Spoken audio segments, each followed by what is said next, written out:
بسم اللہ الرحمن الرحیم۔ السلام علیکم۔ سچ ٹیلی ویژن کے ڈیجیٹل پلیٹ فارم سے میں ہوں عارف کاظمی۔ مشرق وسطیٰ کی صورتحال کے حوالے سے گزشتہ 24 گھنٹوں کی اہم ترین اپڈیٹس لے کر ایک بار پھر آپ کی خدمت میں حاضر ہوئے ہیں۔ تہران میں ایران کی سپریم لیڈر شہید آیت اللہ سید علی خامنہئی کی جلوس جنازہ کی تقریبات ابھی بھی جاری ہیں۔ جمعے کو شروع ہونے والے جو مراسم ہے آج اس وقت بھی اسی طریقے سے جاری ہیں۔ تہران کی گلیاں، تہران کے شہر، تہران کی سڑکیں جو ہے وہ جو عزادار ہیں ان سے کھچا کھچ بھرے ہوئے ہیں، جو کہ اپنے شہید امام کو خراج عقیدت پیش کرنے کے لیے، سلام آخر پیش کرنے کے لیے وہاں پر موجود تھے۔ جو میتیں تھیں شہداء کی ان کو ٹرک میں منتقل کیے گئے ہیں، بڑے ٹرک میں، اور ان کو عوام کے اندر لے کے جایا گیا ہے۔ اور اس وقت جو ہے وہ یہ تقریباً کوئی 10 کلومیٹر سے زائد کا سفر ہے جو کہ وہ طے کر رہے ہیں، پیدل طے کر رہے ہیں۔ اور اس میں جو ٹرک ہے اس میں میتیں ہیں شہداء کی، اور جو عوام ہے وہ ان شہداء کی آخری دیدار کر رہے ہیں، ان کو سلام آخر پیش کر رہے ہیں۔ یہ جو جلوس جنازہ ہے وہ آج رات کسی وقت جو ہے وہ قم منتقل کیا جائے گا۔ اس حوالے سے مزید خبریں میں آپ کو اپڈیٹ کروں گا، لیکن سب سے جو بڑی خبر ہے وہ آ رہی فلسطین سے۔ فلسطین میں جہاں پر جو فلسطین کی مزاحمتی تنظیم ہے اس کی جانب سے اپنی آزادی کی جو جدوجہد، فلسطین کی آزادی کی جدوجہد جو جاری تھی وہ ابھی بھی اسی طریقے سے جاری تھی۔ 7 اکتوبر 2023 سے 7 اکتوبر سے جو شروع ہونے والی جو تحریک تھی اس میں کمی نہیں آئی تھی، لیکن اب لگ یہ رہا ہے کہ جس طریقے سے جو مسلم امہ کی جانب سے پیچھے ہٹنے کا سلسلہ شروع ہو گیا ہے، تو آخرکار جو مزاحمتی تنظیم ہے اس نے بھی میرے خیال میں، مجھے یہ لگ رہا ہے کہ شاید حوصلے ہار دیے ہیں، یا پھر وہ اس علاقے کے امن کی خاطر انہوں نے ایک بہت بڑا قدم اٹھایا ہے۔ ہوا یہ ہے کہ حماس کی جانب سے باقاعدہ طور پر جو غزہ کی جو حکمرانی تھی اس سے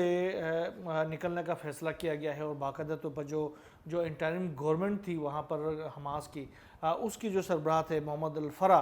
انہوں نے باضابطہ طور پر استعفیٰ اپنا پیش کر دیا ہے۔ اور اس کے ساتھ ہی حماس نے اعلان کیا ہے کہ وہ اب جو ہے وہ اس گورنمنٹ کا حصہ نہیں ہے، لہٰذا حماس ہے اس نے اپنی پوری ذمہ داری ادا کر دی ہے۔ اب جو ہے جو ثالث ہے اور جو امریکن انتظامیہ ہے اس کے اوپر یہ بھاری ذمہ داری عائد ہوتی ہے کہ وہ جو معاہدہ ہوا تھا غزہ پیس بورڈ کے تحت، اس معاہدے کے اوپر عمل درآمد کرائیں، اور اسرائیل کو اپنے جو لوکیشن سے وہاں پر واپس بھجوا دے، اور ساتھ ساتھ جو ٹیکنوکریٹ جو گورنمنٹ ہے اس کے کمیٹی اس کو یہ جو حکومت ہے اس کو منتقل کرنے کی راہ جو ہے وہ ہموار کریں۔ اور اس کے ساتھ ساتھ انہوں نے یہ کہا کہ معاہدے کے ضامن ممالک اور امریکی انتظامیہ جو ہے وہ اس معاہدے پر عمل درآمد کرتے ہوئے جو کمیٹی کے اراکین ہیں ان کو علاقے میں داخل ہونے کی اجازت دلوانے کے لیے اپنی کوششیں جاری رکھیں اور فریقین کے اوپر زور ڈال دیں۔ یہ حماس کی جانب سے یہ اعلان کیا گیا ہے۔ اب چونکہ 7 اکتوبر سے جاری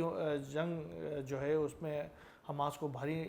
جانی نقصان کا سامنا کرنا پڑا۔ فلسطین کے خاص طور پر غزہ کے جو سٹرپ ہے اس کو بہت بڑی تباہی کا سامنا کرنا پڑا، وائپ آؤٹ کر لیا اسرائیل نے۔ اتنے بم برسائے ہیں کہ جتنے ہیروشیما اور ناگاساکی کے اوپر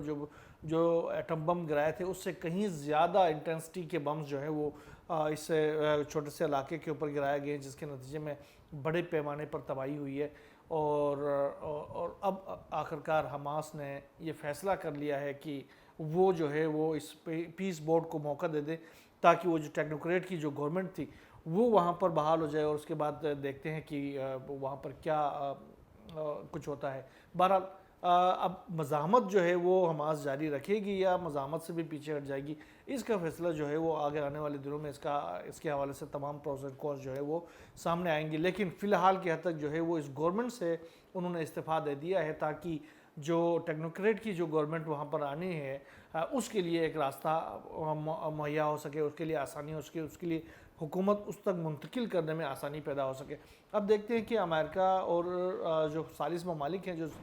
ٹرمپ کے جو پیس بورڈ کے اراکین تھے، وہ کس حد تک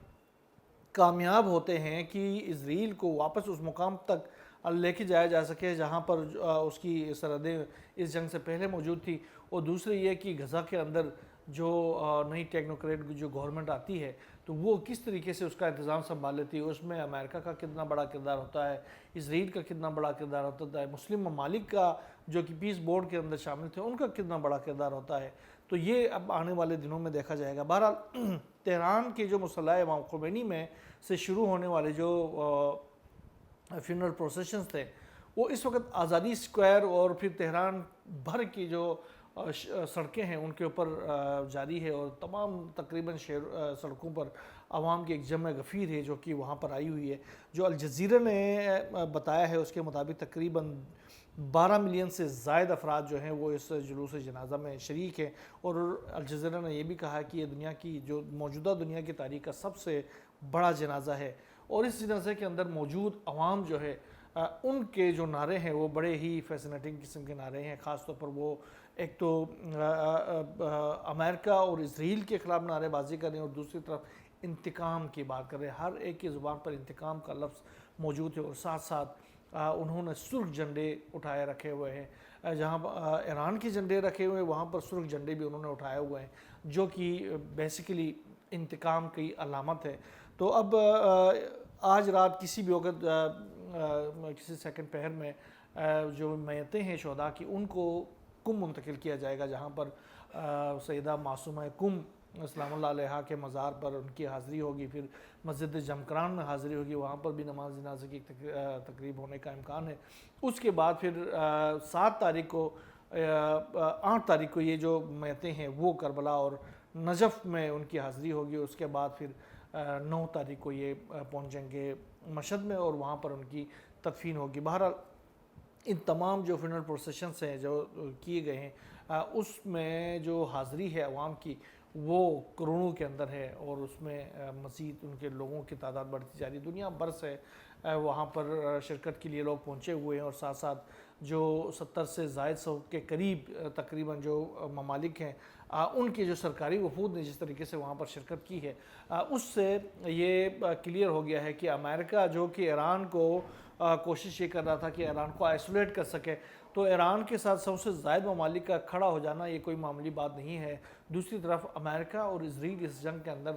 اکیلے پڑ گئے ہوئے ہیں۔ ایک امریکہ ہے، اس کے ساتھ اس کا پروکسی ہے اسرائیل، اور یہ دونوں ہی ہیں، اور باقی دنیا جو ہے وہ مظلوموں کے ساتھ ہے، باقی دنیا جو ہے وہ مزاحمت کاروں کے ساتھ ہے، اور جو مزاحمت کو پسند کرنے والے لوگ ہیں وہ بھی ان کے ساتھ ہیں، اور انہوں نے وہاں پر حاضری دے کے بھی یہ باور کرایا ہے دنیا کو کہ وہ مزاحمت کے ساتھ ہے، وہ ایران کے ساتھ ہے، اور ایران کی اس جو جدوجہد ہے دنیا کو اس ٹائرنی سے نجات دلانے کی، اس میں انہوں نے باقاعدہ طور پر کم از کم اپنی وائس کے ذریعے انہوں نے یہ شرکت کی ہے اور یہ پیغام دیا ہے کہ وہ ان کے ساتھ ہے۔ دوسری طرف امریکہ اور اسرائیل کی جو دھمکیاں ہیں ایران کے لیے وہ اسی طریقے سے جاری ہیں، جہاں گزشتہ روز ہم نے دیکھا کہ ڈونلڈ ٹرمپ نے ایک دھمکی دی کہ اگر میں چاہوں تو اس جلوس جنازہ میں شریک جتنے بھی جو قیادت ہے ان کو میں ایک ہی حملے کے اندر تباہ و برباد کر سکتا ہوں، لیکن میں ایسا نہیں کروں گا۔ دوسری طرف آج اسرائیل کارز جو کہ اسرائیل کے وزیر دفاع ہیں انہوں نے ایک دھمکی دی، انہوں نے کہا کہ جو سید علی خامنائی ہے انہوں نے اسرائیل کے اوپر حملے کرنے اور اسرائیل کو تباہ کرنے، اسرائیل کو نشانہ بنانے کے لیے تمام تر پلاننگ کی تھی، منصوبہ بندی کی تھی، اور اسے عملی شکل دی تھی، لہٰذا اسرائیل کو نقصان پہنچانے والے ہر ایرانی کا انجام جو ہے وہ سید علی خامنائی جیسا ہوگا۔ یہ اس نے اسرائیل کارز جو کہ اسرائیل کے وزیر دفاع ہیں انہوں نے یہ دھمکی دی ہے۔ دوسری طرف ایران کے سپریم نیشنل کونسل کے رکن بھی ہیں اور سابق نائب صدر بھی ہیں محمد مخبر، انہوں نے ایک دھمکی دی ہے، انہوں نے ایک واضح دھمکی دی، انہوں نے کہا کہ انتقام جو ہے شہید رہبر کا ہر صورت میں لیا جائے گا، اور شہید سپریم لیڈر کے قاتلوں کا انجام انہوں نے کہا کہ طبی موت نہیں ہوگی، ان کو طبی موت نہیں آئے گی، وہ باقاعدہ طور پر اپنے اس انجام سے دوچار ہوں گے جو کہ ہم ان کو انجام پہنچائیں گے۔ انہوں نے یہ کہا کہ یہ تصور کرنا ہی ناممکن ہے کہ شہید سپریم لیڈر کے قاتل اس زمین پر زندہ رہیں، انتقام تو لیا جائے گا، لوگ اس کا انتقام لے لیں گے اور نظام اس کا انتقام لے گا۔ یہ محمد مخبر نے یہ اعلان کیا ہے، یہ کوئی معمولی بات نہیں ہے۔ انہوں نے کہا کہ اصل چیز یہ ہے کہ ان کی موت جو ہے وہ طبی موت نہیں ہوگی، یہ طبی موت نہیں مریں گے، یہ نشانہ بنیں گے، ضرور ایران کے نظام کا نشانہ بنیں گے، یہ ایران کے عوام کا نشانہ بنیں گے۔ امیر حاتمی جو کہ ایران کی جو فورسز ہیں کمبائنڈ فورسز کے سربراہ ہیں، انہوں نے بھی یہی کہا کہ آیت اللہ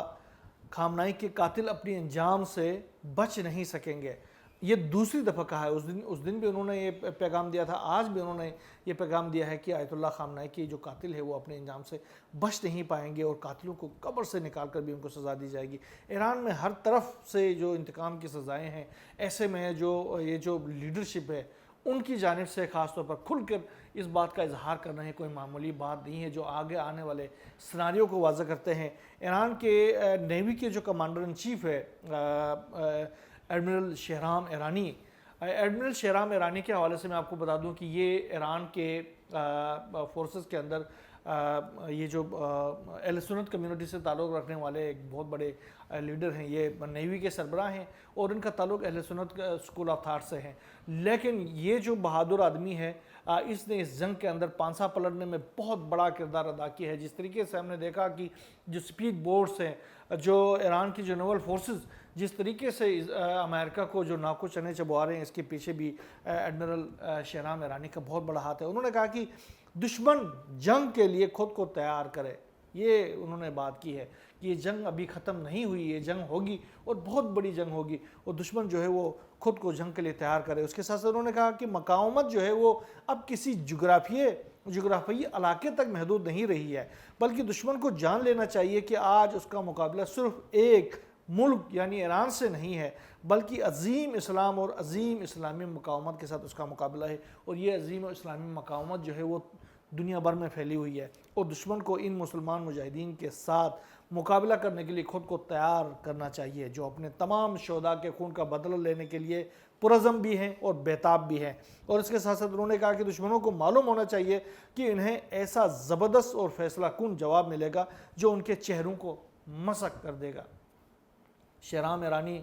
امیر حاتمی اور پھر محمد مخبر کے جو بیانات ہیں ان کو ایزی نہیں لینا چاہیے. ابھی یہ بھی اطلاعات آ رہی ہے کہ ایران نے اپنے اسپیس کو بھی بند کیا ہوا ہے. تو بہرحال جو بھی صورتحال ہے اس حوالے سے ایران کی جانب سے یہ کلیئر کر دیا گیا ہے کہ کوئی بھی مس ایڈونچر اگر کیا جاتا ہے تو پھر ایران بھرپور جواب دے دے گا. اس بار جو جواب ہوگا ایران کی جانب سے وہ انتہائی سیویئر قسم کے جواب ہونا ہے. تمام جو ڈیفنس انالسٹ ہیں ان کا بھی یہ کہنا ہے کہ یہ جو وقفہ ہے اس کے بعد جو ایران کا جواب ہوگا اگر کوئی مس ایڈونچر کیا جاتا ہے تو وہ بہت ہی دردناک قسم کا جواب ہوگا. اس کے ساتھ ساتھ جو بڑی خبریں آ رہی ہے, خاص طور پر چائنا سے ایک بڑی خبر آ رہی ہے اور رشیا سے بڑی خبریں ہیں. چائنا کی خبر یہ ہے کہ چائنا نے ایک بار پھر ایک بہت بڑے بین البراعظمی میزائل کا تجربہ کیا ہے. یہ بحر الکاہل کے اندر اس نے یہ تجربہ کیا ہے, جو بحر الکاہل کے اندر جو نیوکلیئر فری زون ہے وہاں پر انہوں نے یہ میزائل پھینکا ہے اور ایک ڈمی وار ہیڈ لے کے چلا گیا ہے. اس میزائل نے اپنے جو اہداف تھے ان کو بڑی کامیابی کے ساتھ نشانہ بنایا ہے. اس کے علاوہ اس سے پہلے چائنا نے 2 سال پہلے بھی اسی بحر الکاہل کے اندر ایک بین البراعظمی بیلسٹک میزائل کا تجربہ کیا تھا. چائنا جو ہے وہ اپنی جو ملٹری مائٹ ہے اس کا غیر ضروری طور پر اظہار نہیں کرتا, نہ ہی انہوں نے ابھی تک چائنیز نے ابھی تک کہیں اس طرح کی ایکسپینشنسٹ پالیسی اختیار کی ہے, نہ ہی جنگوں کی پالیسی ان کے پاس ہے. لیکن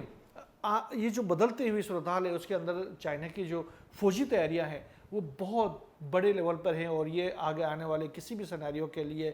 چائنا جو ہے وہ اپنے آپ کو تیار کرتا ہوا نظر آ رہا ہے. جو رشیا اور یوکرین کی جو جنگ ہے وہ بھی بہت تیزی کے ساتھ پھیلتی جا رہی ہے. گزشتہ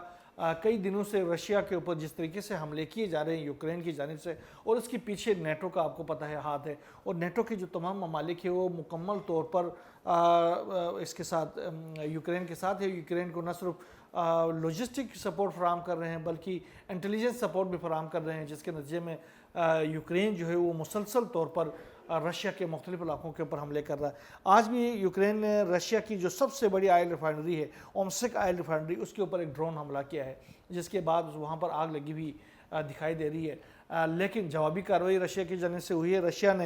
رشیا کے جو H-101 جو کروز میزائل ہے انہوں نے ایک بہت بڑا حملہ کیا ہے اور یوکرین کے S-300 میزائلوں کی جو تیاری کے جو گودام تھے اور پھر ذخیرہ شدہ جو میزائلز تھے ان کے سٹوریجز کو بڑے پیمانے پر نشانہ بنایا ہے اور بڑے پیمانے پر وہاں تباہی ہوئی ہے. اور یہ جو جنگ ہے وہ بڑی تیزی کے ساتھ پھیلتی جا رہی ہے. ابھی نیٹو کا اجلاس بھی ہو رہا ہے ترکیہ کے اندر اور ڈونلڈ ٹرمپ بھی اس میں شرکت کرنے والے ہیں, اور وہاں پر کیا فیصلے ہوتے ہیں اس سے مزید رشیا اور یوکرین کی جنگ کے حوالے سے صورتحال جو ہے وہ کھل کر سامنے آئے گی. گزشتہ دنوں جب امریکہ کی آزادی کی جو تقریبات تھے تو اس دوران بھی تقریباً 1 گھنٹے کے قریب بات چیت ہوئی ہے صدر پوٹین اور ڈونلڈ ٹرمپ کے درمیان. وہاں پر بھی ڈونلڈ ٹرمپ نے ایک بار پھر رشیا یوکرین جنگ جو ہے وہ ختم کرانے کے لیے کردار ادا کرنے کا پیغام تو پہنچایا ہے رشیا کے جو پریزیڈنٹ ہیں ولادیمیر پوٹین کو. لیکن دیکھتے ہیں ابھی جو اجلاس ہوگا اس اجلاس کے بعد کیا صورتحال, کیا اعلامیہ سامنے آتے ہیں, اسی سے سیناریو واضح ہو جائے گا کہ رشیا کی اور یوکرین کی جو جنگ ہے وہ ختم ہونے جا رہی ہے یا اس میں مزید انٹینسٹی آنی ہے. بہرحال جو بھی نئی ڈیولپمنٹ اس تمام صورتحال سے سامنے آتی رہے گی انشاءاللہ ہم آپ سے شیئر کرتے رہیں گے. یہاں بس نہ ہی, اللہ حافظ.